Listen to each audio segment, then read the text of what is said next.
porque es la única manera que la sociedad puede estar resguardada de los paramilitares, de las guerrillas, de la FARC, de los iraníes, del ETA y todos esos grupos paramilitares sudamericanos y guerrilleros que están actualmente en el país como santuario.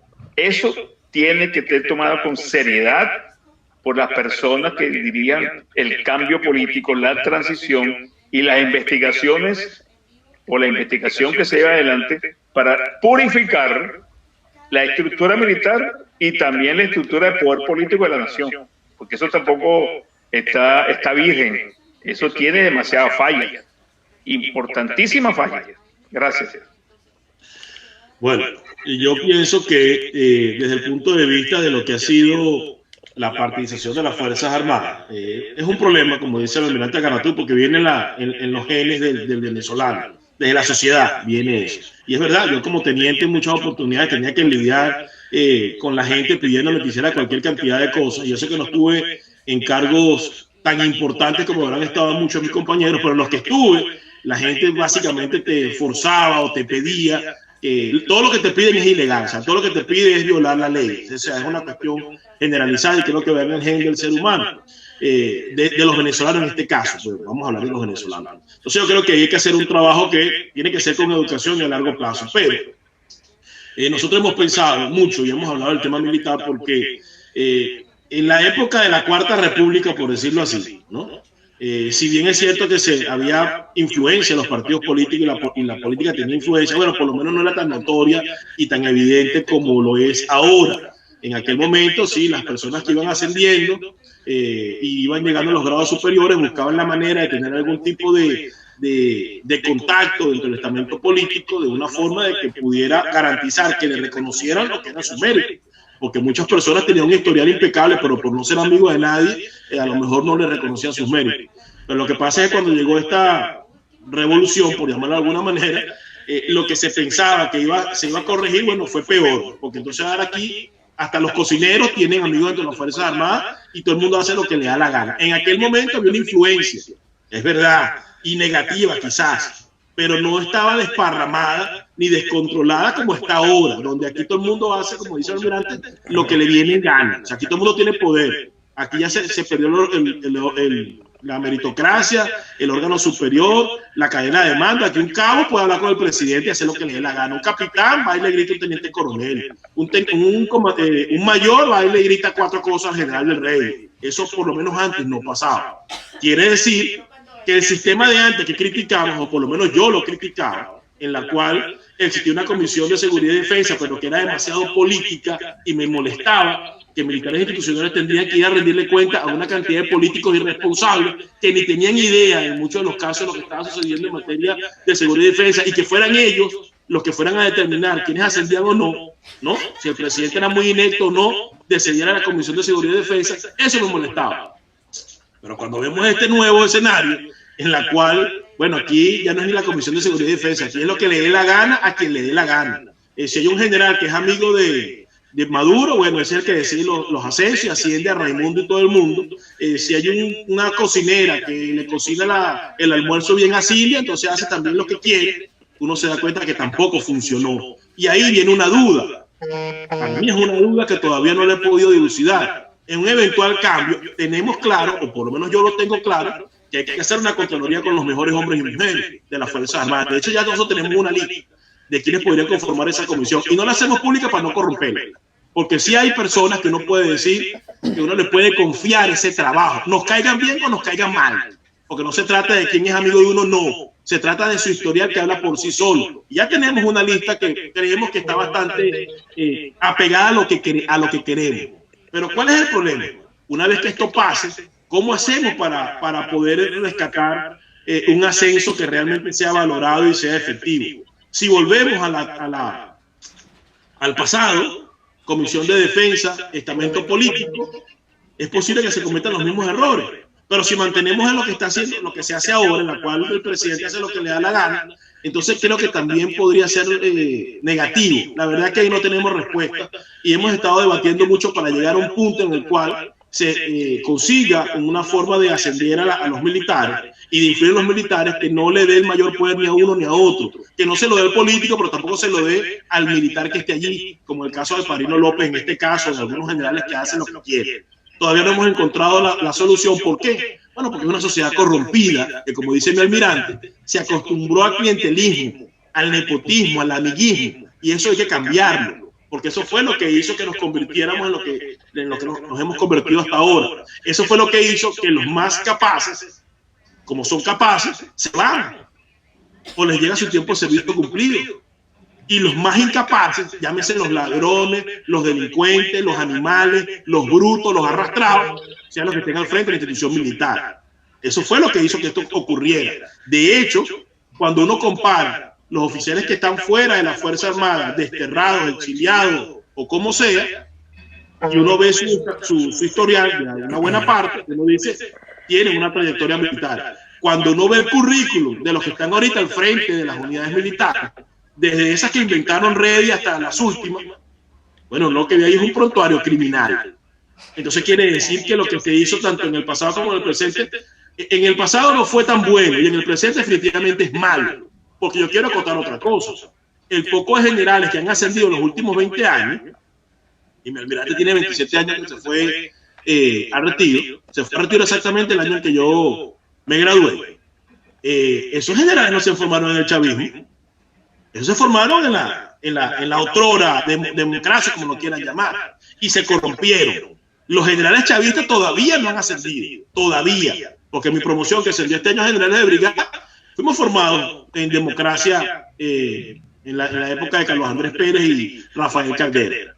Entonces ahí hay que hacer algún tipo de trabajo que permita realmente conservar la moralidad, la integridad, el escalafón, la meritocracia entre las Fuerzas Armadas, pero con un modelo que no sea igual al del pasado, pero que tampoco sea el del presente. Eso es desde mi punto de vista, porque al final del día, si uno permite que la Fuerza Armada se vuelva a corromper como lo hizo hasta ahora, bueno, lamentablemente pues ya vemos el resultado. El ciudadano necesita una institución que la defienda, que defienda la soberanía nacional, que defienda al venezolano de la amenaza que representa un régimen tirano. ¿Y cuál ha sido el resultado? El resultado es que no hay quien lo defienda porque son parte del problema. Y yo voy a dar una anécdota personal que viene a corroborar lo que dice el almirante Caratú en cuanto a las Fuerzas Armadas. Cuando yo era distinguido de tercer año en el FOFA, por allá en el año 1993, por alguna razón me comisionaron, cosa que nunca pasaba, a que ayudara a los oficiales que estaban en la división de selección y admisión de la FOFAC para admitir a los nuevos aspirantes. Porque no habían oficiales, yo no sé qué rollo había y me agarraron a mí, mira, tiene que ayudar a este mayor y a este coronel. Bueno, aquello la verdad es que me causó una profunda tristeza de ver cómo era el proceso de selección, por lo menos en Venezuela en ese momento, estoy hablando de 1993. Presentaban cualquier cantidad de personas, 3.000, 4.000 aspirantes académicos. Y habían listas. Estos son los recomendados por el alto mando militar, estos son recomendados por los diputados, estos son los recomendados por políticos influyentes, estos son recomendados por los encarrizos. Había como 5 listas, con tarjeticas, número de teléfono, resaltador. Entonces, ¿qué pasaba allí? A la gente le hacían un orden de mérito por cómo salían las pruebas, ¿verdad? Desde el número 1 hasta el número 4.000. Decían, bueno, vamos a seleccionar, no sé, 400 aspirantes académicos que van a entrar a la escuela base. Y hacían el corte del número 1 al 400. Y ahí comenzaban a sacar. Bueno, saca este y mete el hijo de no sé quién, Carrizo. Saca este. Bueno, cuando venías a ver, por promoción, por lo menos en ese momento, entraron al FOFA 20 personas que realmente habían quedado. El resto eran puros recomendados. Que son los mismos malandros, delincuentes y sinvergüenzas que ahorita llegaron a general y cuando la revisa el historial, son unos delincuentes que han vivido protegidos toda la vida, o por los políticos o por los militares de alto rango, sinvergüenza. Y eso hay que cambiarlo. Porque eso fue lo que estudió la institución militar. Eso hay que cambiarlo. Ahora, lo que no me queda muy claro, y eso ahí se lo dejo a mi almirante de tarea para cuando tenga tiempo, que sé que piensa mucho en la Fuerza Armada, cómo implementar un sistema de evaluación que realmente sea blindado, que no permita la influencia mayoritaria de uno o de otro. Porque es allí donde yo creo que está el punto importante de toda esta situación que ha ocurrido en Venezuela con respecto a la Fuerza Armada. Bueno, de mi parte, lo que tengo para contar de lo que ha hablado el vicealmirante Carratú y el teniente Colina es lo siguiente. Para mí, el principal cáncer que tiene Venezuela es el tema de las palancas y la viveza criolla, que realmente eso es lo que para mí, como lo dice Gis y lo dice la doctora Joana, la base fundamental es la educación en toda sociedad. Y si nosotros no nos sacamos ese chip de la cabeza, de que esa fulana viveza criolla es lo que nos hace avanzar como latinos realmente, por eso es que nosotros quedamos en el exterior realmente mal.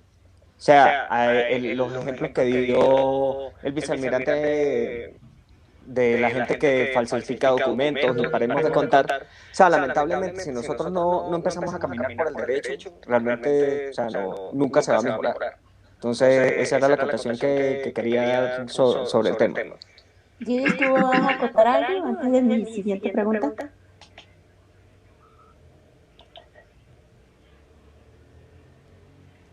Pero ese se quedó sin audio. Bueno, sí, no, ya lo tengo. La única acotación que puedo hacer en relación a lo que han comentado es que lo he vivido y fíjese que lo que comentó el vicealmirante, eso ha pasado, por lo menos aquí sucede.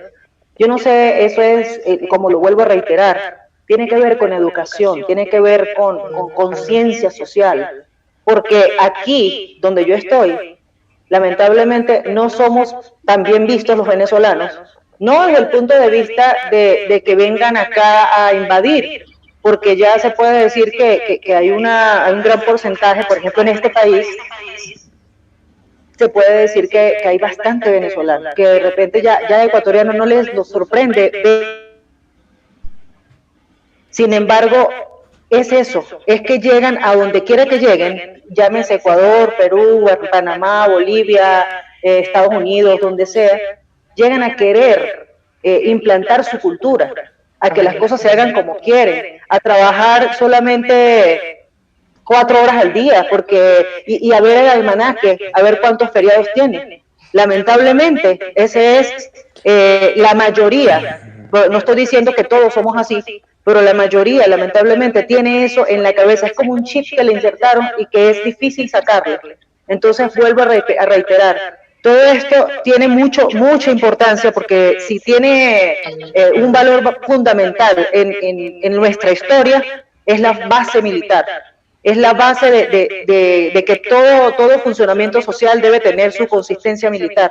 Sin embargo, es indispensable saber que ese chip que tanto decía Ricardo como decía el almirante, vicealmirante, hay que sacarlo. Ahora, la pregunta es cómo sacarlo. ¿Cómo en una persona que tiene 20 años en una cultura que no era la propia del venezolano y que ya se convirtió como en su bandera, llegar a cualquier parte, no solamente a otros países, sino en el mismo país propio, llegar a que las cosas se hagan por intermedio de palancas, por intermedio de trueques, que aquí se hacen las cosas como yo quiero, trabajo menos pero cobro más, o cuánto hay para eso? O sea, la parte solidaria, sinceramente, es lo que veo que no está muy a la par con todo lo que se hace. Entonces, no solamente, después de escucharlos hablar a todos, no solamente es cómo hacer para recuperar la confianza del militar, sino cómo hacer para que el venezolano recupere su propia confianza, porque es como que vamos a ver a qué me rimo para ver qué consigo. Entonces eso es mi acotación. Bueno, pues yo sí quiero agregar antes de que digan ustedes algo y antes de mi siguiente pregunta, yo quiero acotar algo muy importante.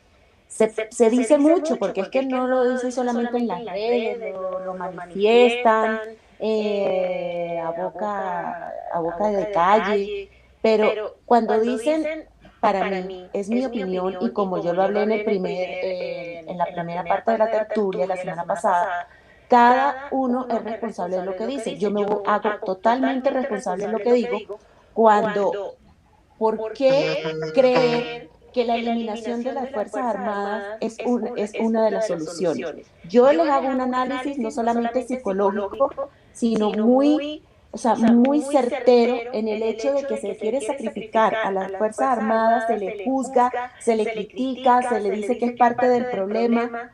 Cuando yo les digo algo, en parte de las otras preguntas que tenemos, cada vez uno comprueba más y más y más con lo que ustedes nos comparten, que las Fuerzas Armadas han sido infinitamente, no solamente infiltradas, sacrificadas.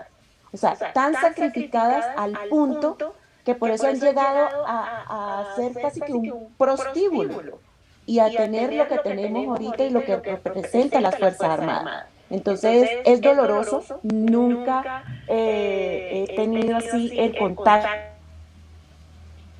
como con el estamento militar, pero es increíble y casi que me vuelvo defensora a ultranza de las fuerzas militares porque creo que sin ellas en el futuro igual, mire, jamás, o sea, ni porque le dieran casi que un revólver a cada ciudadano, nosotros podríamos, y nos vamos allá al territorio nacional de nuevo, no podríamos enfrentar lo que se enfrenta ahorita, con guerrilla, con terrorismo, con narcotráfico, jamás. O sea, jamás uno lo podría enfrentar. Eso era lo que quería acotar. ¿Alguno de ustedes iba a decir algo más antes de mi pregunta? Yo quiero acotar algo rápidamente porque el tiempo está volando. Sí. Y ya tenemos más o menos entre los 4, entre los 5, definido que la educación es necesaria, que la familia es necesaria, que la estructura militar tiene que ser reconvertida o cambiada o institucionalizada, como llaman algunos. Yo no quiero poner mis palabras por encima de la de otras personas, es mi criterio personal. Pero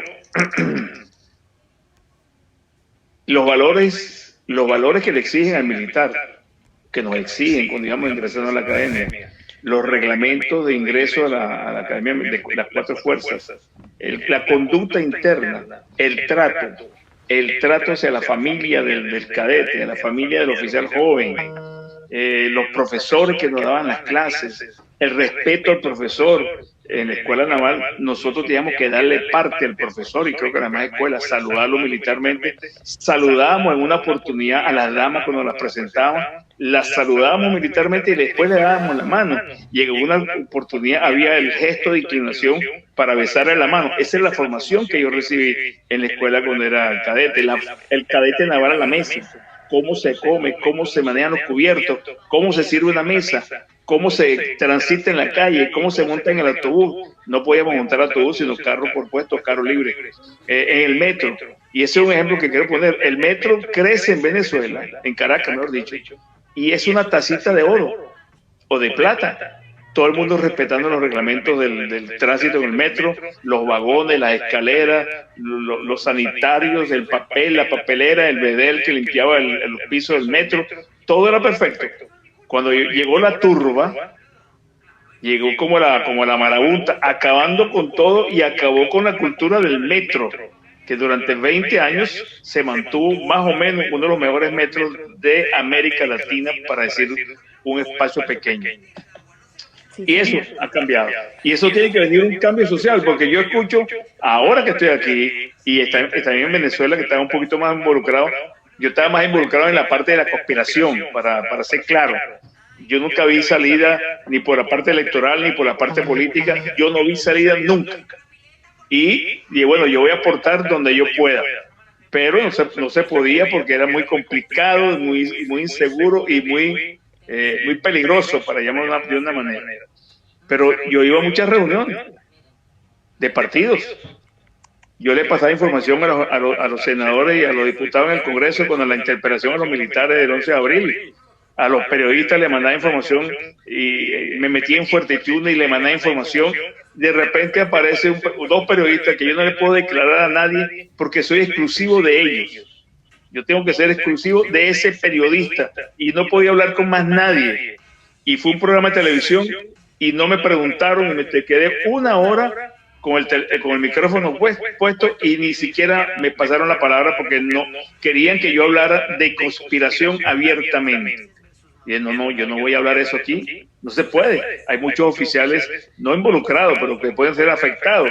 O sea, no respetan a una posición institucional. Y ese respeto tiene que ser recíproco. Nosotros aprendimos y siempre veíamos al ciudadano como parte de nosotros. Nosotros rechazamos la injerencia de partidos en la institución. Le puedo contar casos en la Fuerza Armada, en la Armada, por lo menos que tuve mucho tiempo, cosas que pasaron horribles con oficiales, o oficiales que reaccionaron horribles contra un senador o un diputado, o contra un miembro del partido. A mi casa fue un adeco, porque estaba alquilando el apartamento porque me iba a estudiar a California. Y el señor llegó a mi casa y le dijo a mi señora, este apartamento es mío, yo lo modifico, le voy a poner litera, le voy a poner una pared aquí, le voy a fabricar un baño aquí al lado de la cocina, porque vamos a meter 20 iraníes en el apartamento mío. Yo era teniente, mi esposa le dijo, momentico, este apartamento es de nosotros, usted aquí no hace nada y sálgase de mi casa. A un diputado importante de Acción Democrática. De todas esas cosas fueron permeando y fueron influyendo que nosotros los militares cambiamos sin querer, sin que sea un objetivo inicial, porque también hay corruptos en la Fuerza Armada y no estoy salvando a nadie, ni estoy hablando de perfección. En todas partes hay defectos, errores que hay que corregir. Y hay que corregir con la justicia y con la dignidad e identidad por el país. Si eso no se logra hacer en cualquier cambio que quieran implementar en Venezuela, transición o como se llame, con los partidos. Fíjense lo que está ocurriendo con el presidente interino. ¿Quiénes son los embajadores? Nombrados a dedo. Le voy a poner uno, la embajadora en Chile, hija del diputado Gutiérrez, que todo el mundo dice que es un bandido. La que está en Costa Rica, es esposa del hijo Blanquibáñez. El que está en Canadá, el que está en Inglaterra, la que está en Francia. Entonces, todos son manejos abiertamente y estamos viviendo la experiencia de lo que hemos transitado y todavía se siguen cometiendo los mismos errores y hasta peores porque creen que el venezolano no se da cuenta. Estos aparaticos, estos teléfonos es un arma para el venezolano porque por ahí dispara lo que ve y la fotografía y ahí no se puede negar. Y entonces este es un aparato que puede ser utilizado para filtrar cosas en la sociedad. Pero lo primero es educación, como ustedes dijeron hoy, cambios en las familias, respeto al ciudadano y respeto a las instituciones, a cualquiera, no solamente a la militar. Yo estuve en Costa Rica 2 veces, embarcado, defendiendo a Costa Rica militarmente, con aviones F-16 de combate de la aviación venezolana. Y yo me preguntaba, ¿y por qué yo tengo que venir a defender este país? ¿Por qué yo tengo que estar aquí? ¿Quién me mandó? El comandante en jefe tiene autoridad para desplegar las Fuerzas Armadas en otro país, así porque le da la gana. O sea, todas esas cosas las viví yo. No es que me la inventaron, me la contó un periodista. No, las viví personalmente. Y la viví en Miraflores también. Yo tuve que bajar del avión presidencial al ministro de la Defensa. Tuve que bajar 2 ministros del avión coleados. En Guadalajara le quitaron el puesto al presidente de la República en el avión presidencial. Y tuve que bajar a 2 personas del avión presidencial que le quitaron el puesto al presidente sin que yo me hubiese dado cuenta. Entonces, esas conductas individuales, pero que reflejan una cultura, como dice la socióloga, es la necesidad de cambiar. Porque si cambian los militares, se vuelven a corromper lo que pongan. Y si quitan a los militares va a ser igual. Porque va a ser el freno que podríamos poner nosotros en algunos sectores del país, ya no va a estar. Y sobre todo la soberanía. ¿Por qué Chávez ingresó al poder y se dedicó a destrozar los militares? Porque había que acabar con la Fuerza Armada. Y hay mucha gente que no se da cuenta. ¿Por qué hay 4 plantas importantes de petróleo en América Latina prácticamente al borde de la quiebra? Pemex en México, Petrobras en Brasil, Ecopetrol en Colombia y PDVSA. Ahí no hay una estrategia externa para destruir nuestros países y los recursos internos para educación, trabajo y crecimiento social. Y no se dan cuenta. Y eso está ocurriendo en nuestras narices. Pongo un ejemplo. Gracias. Bueno, precisamente yo sí quiero acotar, antes de hacerle la siguiente pregunta, que reitero el gran valor que tiene cada uno de los militares institucionales, que precisamente ustedes están aquí y son una digna representación. Yo no he conseguido ni un solo militar de los que me contactaron de que no se sientan representados por alguno de ustedes. De hecho, yo quiero plantearles de lo que se pueda decir, porque hay gente que no entiende lo que se puede y lo que no se puede decir. Con respecto a la operación Gedeón y con respecto a la operación David, precisamente yo he encontrado pues comentarios o detractores, si no es del teniente Colina o del viceministro del vicealmirante Carratú, cuando se les cuestiona precisamente por el hecho de que si fueron nombrados, que si esto, que si lo otro, yo les digo algo, o sea, quien sea tan ignorante, y me perdonan de verdad, pero quien sea tan ignorante, que por ejemplo, les voy a poner el primer ejemplo y el más reciente, que es Gedeón. 2 meses antes, Diosdado Cabello habló en su programa y dijo y desmanteló toda la operación Gedeón.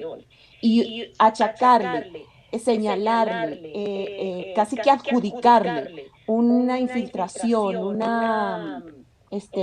una mala praxis hasta o de periodismo, o de... Yo les voy a decir algo.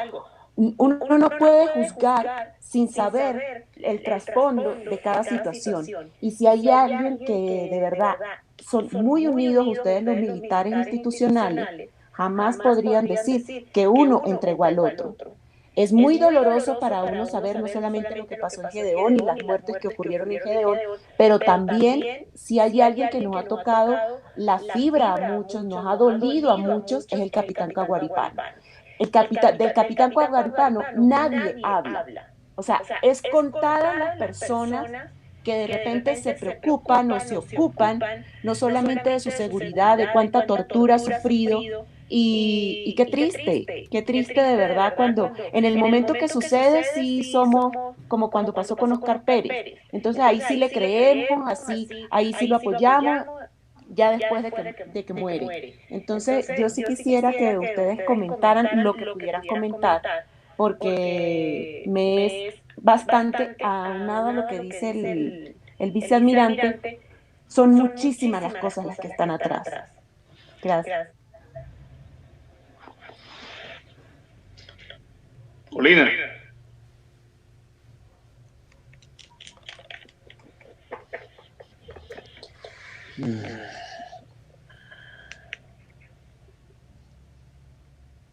Yo puedo hablar lo poco que sé. Sí, señor. Pero Colina va a hablar. No se le escucha. No se te escucha.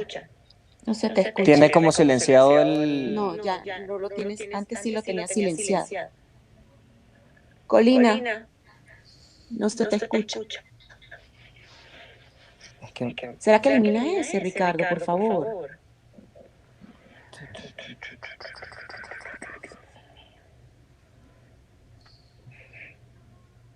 Hable, comente, vicealmirante, mientras tanto. Fíjense lo siguiente. Sí, señor. Yo tengo una conseja y le he repetido hasta el cansancio.